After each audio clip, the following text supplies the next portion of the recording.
주님께서 예언자 나단을 다윗에게 보내셨다. 나단은 다윗을 찾아와서 이런 이야기를 하였다. 어떤 성읍에 두 사람이 살았습니다. 한 사람은 부유하였고 한 사람은 가난하였습니다. 그 부자에게는 양과 소가 아주 많았습니다. 그러나 그 가난한 사람에게는 사다가 키우는 어린 암양 한 마리밖에는 아무것도 없었습니다. 그는 이 어린 양을 자기 집에서 길렀습니다. 그래서 그 어린 양은 그의 아이들과 함께 자라났습니다. 어린 양은 주인이 먹는 음식을 함께 먹고 주인의 잔에 있는 것을 함께 마시고 주인의 품에 안겨서 함께 잤습니다. 이렇게 그 양은 주인의 딸과 같았습니다. 그런데 그 부자에게 나그네 한 사람이 찾아왔습니다. 그 부자는 자기를 찾아온 손님을 대접하는데 자기의 양떼나 소떼에서는 한 마리도 잡기가 아까웠습니다. 그래서 그는 그 가난한 사람의 어린 암양을 빼앗아다가 자기를 찾아온 사람에게 대접하였습니다. 다윗은 그 부자가 못마땅하여 몹시 분개하면서 나단에게 말하였다. 주님께서 확실히 살아계심을 두고서 맹세하지만 그런 일을 한 사람은 죽어야 마땅합니다. 또 그가 그런 일을 하면서도 불쌍히 여기는 마음이 전혀 없었으니 그는 마땅히 그 어린 암양을 4배로 갚아주어야 합니다. 일본의 한 초등학교 4학년 아이는 스파이크 신발이 없자 트레이닝화를 신고 왔습니다. 그걸 본 관계자들은 소녀에게 다가와 스파이크가 없어도 괜찮은지 물었습니다. 하지만 다른 선수들은 이미 크라우칭 자세에 들어갔고 그녀는 관계자에게 스탠딩으로 시작한다 말했습니다. 그러자 관계자들은 그녀의 상황을 이해하며 다시 경기를 재개했습니다. 그리고 그녀는 혼자만 스탠딩 자세를 취한 채 출발 신호를 기다렸습니다.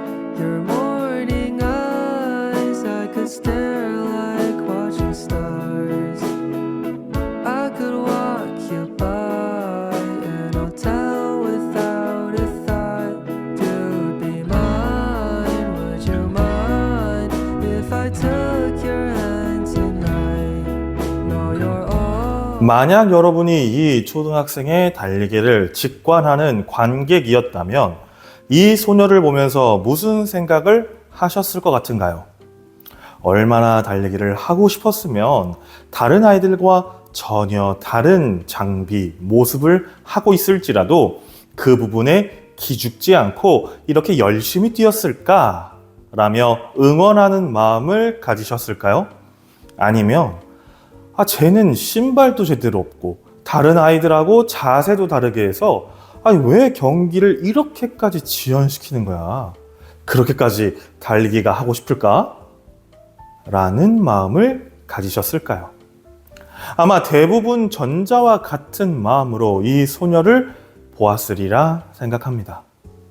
그런데 우리는 남을 볼 때 이렇게 좋은 생각, 좋은 모습만으로 상대를 바라봐주지 못할 때가 많이 있습니다. 마치 후자처럼요. 왜 그럴까요? 저는 오늘 본문에서 그 이유를 찾아보려 합니다. 오늘 본문은 다윗의 가장 큰 죄 중 하나인 우리아의 아내 밧세바를 범한 사건의 결말 부분입니다. 간략히 설명드리면 다윗이 왕궁 옥상에서 밧세바가 목욕하는 것을 보고 그녀를 데려와 동침하게 되는데 이때 밧세바가 임신을 하게 됩니다. 당황한 다윗은 밧세바의 남편인 우리아를 전쟁에서 불러 밧세바와 동침하게 하려 했으나 실패하게 되고 결국 요압 장군에게 시켜 우리아를 전쟁의 가장 깊숙한 곳으로 보내 죽여버립니다. 우리아가 죽자 다윗은 밧세바를 아내로 삼았고 마치 아무 일도 없던 것처럼 지내게 되죠. 오늘 본문은 그 이후의 말씀입니다. 말씀을 한 번 더 보시겠습니다. 주님께서 예언자 나단을 다윗에게 보내셨다. 나단은 다윗을 찾아와서 이런 이야기를 하였다. 어떤 성읍에 두 사람이 살았습니다. 한 사람은 부유하였고 한 사람은 가난하였습니다. 그 부자에게는 양과 소가 아주 많았습니다. 그러나 그 가난한 사람에게는 사다가 키우는 어린 암양 한 마리밖에는 아무것도 없었습니다. 그는 이 어린 양을 자기 집에서 길렀습니다. 그래서 그 어린 양은 그의 아이들과 함께 자라났습니다. 어린 양은 주인이 먹는 음식을 함께 먹고 주인의 잔에 있는 것을 함께 마시고 주인의 품에 안겨서 함께 잤습니다. 이렇게 그 양은 주인의 딸과 같았습니다. 그런데 그 부자에게 나그네 한 사람이 찾아왔습니다. 그 부자는 자기를 찾아온 손님을 대접하는데 자기의 양떼나 소떼에서는 한 마리도 잡기가 아까웠습니다.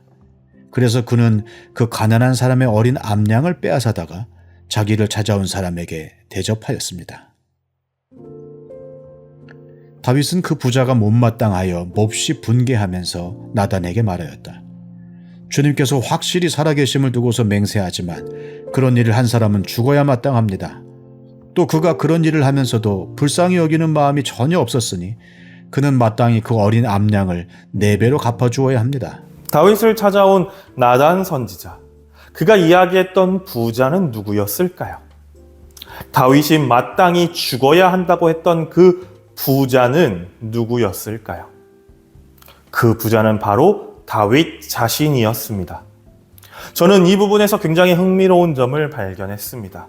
그것은 다윗이 나단 앞에서 굉장히 선한 사람이고 싶었다는 것입니다. 아니면 다윗 스스로는 자신이 굉장히 선하다고 믿고 있었을지 모릅니다. 그런데 가난한 사람의 단 한 마리밖에 없는 양을 빼앗은 부자가 바로 다윗이었다라는 사실은 다윗 스스로에게도 또 이 내러티브를 보는 우리에게도 굉장히 충격적인 내용이 아닐 수 없습니다. 다윗은 악한 행동을 한 부자에게 호통을 쳤죠.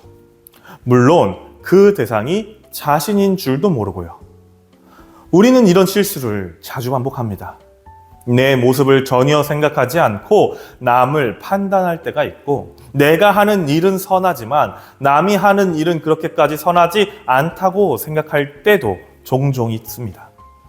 또 내 눈에 들보를 보지 않으면서 남의 눈에 티눈만을 집요하게 찾아낼 때도 있죠. 우리는 하나님 앞에서 이런 부끄러운 모습을 반복하며 살아가고 있는 것입니다. 나단 선지자의 이야기를 듣고 난 후 자신의 나라에 그런 사악한 사람이 있다는 것에 진정으로 분노하여 외친 말이 자신에게 돌아왔을 때 다윗은 스스로에게 얼마나 부끄러웠을까요? 여러분, 진정으로 부끄러운 것은 가난도 굶주림도 실수도 아닌 위선이 벗겨진 자기 자신이라고 오늘 본문은 말씀하고 있는 것입니다. 저는 우리가 앞선 초등학교 소녀를 다시 생각해 보았으면 좋겠습니다. 신발도 제대로 갖추지 못했기 때문에 다른 아이들과 다른 자세로 뛸 준비를 했던 그 가난했던 소녀. 그 모습이 특이해서 진행 요원들이 와서 질문까지 했던 그 소녀. 누군가는 그 소녀의 모습이 창피했을지 모릅니다. 유난스럽다 생각했을지 모릅니다. 그런데요, 오늘 본문을 통해서 하나님께서는 소녀의 모습이 아닌 그 소녀를 함부로 판단하는 자가 더욱 큰 부끄러움을 가진 자라 말씀해 주고 계신 것입니다. 우리는 자신이 가진 기준으로 사람을 함부로 판단합니다. 그리고 그 판단의 기준에는 나의 선함과 나의 정의가 존재하죠. 그런데 한 가지 잊지 말아야 할 것이 있습니다. 그것은 나 자신이 그렇게 선하지도 않고 공정하지도 않은 사람이라는 사실입니다. 그렇게 남을 보기 전에 항상 나를 살펴보는 습관을 성경에서는 굉장히 많이 말씀하고 있습니다. 우리는 나를 높이고 남을 낮추려 하는 이런 부끄럽고 어리석은 행동을 버려야 합니다. 그래야만 진정 사랑으로 이 땅에 오신 예수님을 온전히 이해할 수 있을 것이며 그 사랑이 나에게 또 우리 모두에게 은혜로 다가오게 될 수 있기 때문입니다. 말씀을 마무리하며 영상 하나를 보도록 하겠습니다. 이 영상이 이야기하는 주제가 오늘 본문과 어떻게 연결되는지 한번 생각해 보시고 다윗과 같이 스스로 선하다고 믿는 위선에 갇혀 함부로 판단함으로 스스로 부끄러운 말과 행동을 하지 않는 우리 동작중앙교회가 되길 소망합니다. I used to hear the voice I go walking through the jungle. Listen what I'm searching for. When I just think I can hold it again.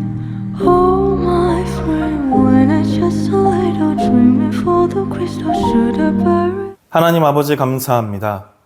오늘은 진짜 부끄러움에 대해서 말씀을 나눴습니다. 진짜 부끄러운 것은 신발 살 돈이 없어 신발을 못 사는, 그래서 다른 아이들과 다른 자세를 취함으로 많은 사람들의 이목을 끄는 그런 것이 아니라, 그런 노력을 하는 사람을 보면서 손가락질하고 그런 노력을 하는 사람을 보면서 우스갯소리로 혹은 짜증을 내고 있는 우리 자신이라는 것을 함께 돌아보았습니다. 다윗은 선한 왕이고 싶었지만 그 안에 이미 죄가 있었습니다.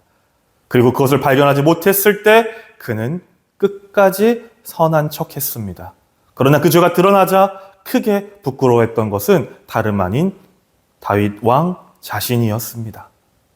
오늘 그 말씀이 우리 마음 가운데 온전히 새겨지게 하여 주셔서 나를 잘 돌아볼 줄 알며 남을 함부로 판단하지 않는, 하나님이 원하는 예수 그리스도가 함께하는 온전한 그리스도인 되게 하여 주시옵시고, 우리 교회가 그러한 공동체 되게 하여 주시옵소서. 모든 말씀 예수님의 이름으로 기도드렸습니다. 아멘.